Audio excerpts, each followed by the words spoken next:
કાજલબેન અચાનક રડવા માંડ્યા। મિત્રો, કાજલબેન કેમ અચાનક રડે છે? મિત્રો, આ વિડીયોમાં હું છેલ્લે બતાવવાનો છું મિત્રો કે કાજલબેન કેમ રડે છે। આ વિડીયોને છેલ્લે સુધી જોતા રહો। તો મિત્રો, તમને બધાને ખબર જ હશે કે કાજલબેનના પતિ એવા કરણજીનું અવસાન થઈ ગયું છે। એટલે કાજલબેન તેમના સાસરીમાં પણ રહે છે અને આ વખતે તે પિયરમાં આવ્યા હતા। તેમના દિવ્યાસ અને કાજલબેન બંને જણા વેકેશન કરવા માટે પિયર આવ્યા હતા। તો મિત્રો, દિવ્યાસનું વેકેશન પૂરું થઈ ગયું છે અને દિવ્યાસની સ્કૂલ પણ હવે ચાલુ થઈ જવાની છે।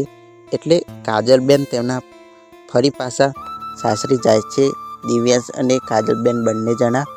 એટલે કાજલબેનને ઘરે મૂકવા જાય છે ત્યારે લોકો બધા ઘર પરિવારના સભ્યો બધા રડી જાય છે મિત્રો કાજલબેનને જોઈને। કાજલબેન પણ રડી જાય છે મિત્રો બધાને જોઈને।